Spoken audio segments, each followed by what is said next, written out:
আসসালামু আলাইকুম, আমি সিমরান। আপনারা দেখছেন মায়েদের রান্নাঘর। আপনাদের দেখাবো কাতলা মাছের রেসিপি। এর জন্য আমি নিয়েছি 1 কেজি কাতলা মাছ।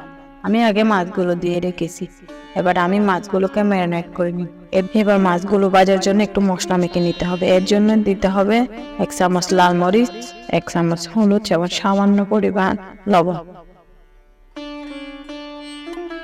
দেখেন আমার মাছগুলো মশলা মাখা হয়ে গেছে। এবার কিছু করে রেখে দিব। এবার চুলায় প্যান বসিয়ে আমি পরিমাণ মতো তেল দিয়েছি। তেল একটু গরম হলে মশলা মাখা মাছগুলো দিয়ে দিব। মাছ ভাজার জন্য চুলার আঁচটা একটু কমিয়ে নিতে হবে যাতে মাছগুলো পুড়ে না যায়।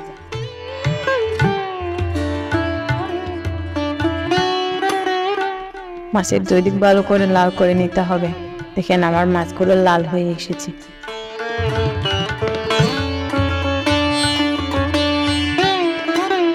এবার আমি মাছগুলোকে একটি পাত্রে তুলে রাখছি। বাকি মাছগুলো এইভাবে ভেজে নিতে হবে। আমার মাছ ভাজা শেষ।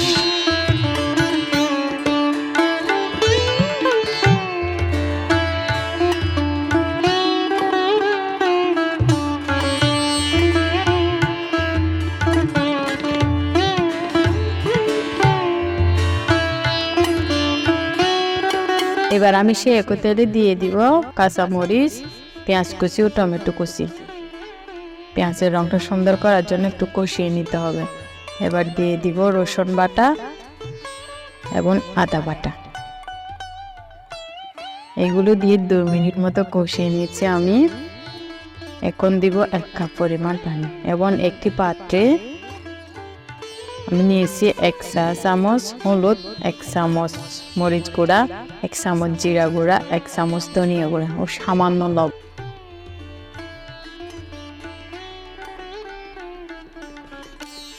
এখন আমি মশলাগুলোকে একটু পানি দিয়ে মিশিয়ে নিয়েছি। আপনারা চাইলে এরকম করতে পারেন, আবার শুকনাও দিতে পারেন। মশলাগুলো দিয়ে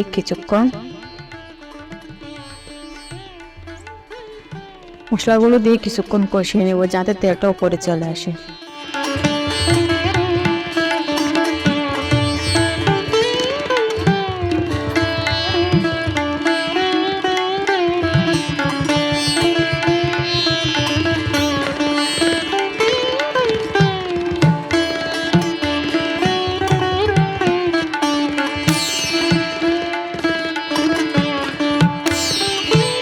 এবার দিয়ে দিব ভেজে রাখা মাছগুলো।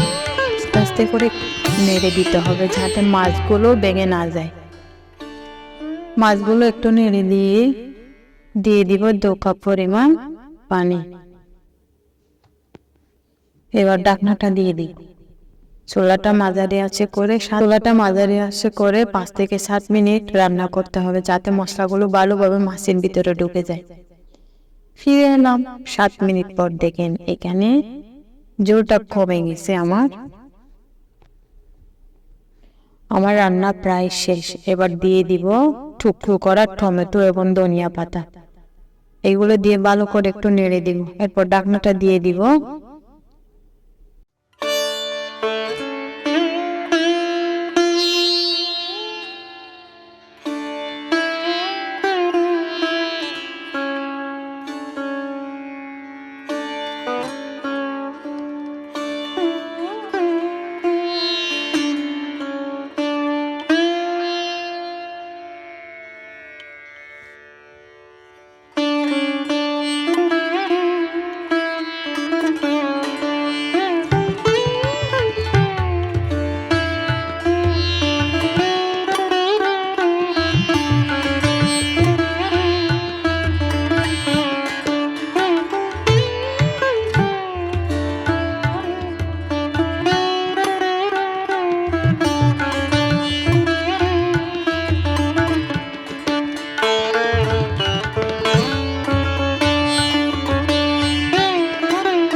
আশা করি রেসিপিটি আপনাদের ভালো লাগবে।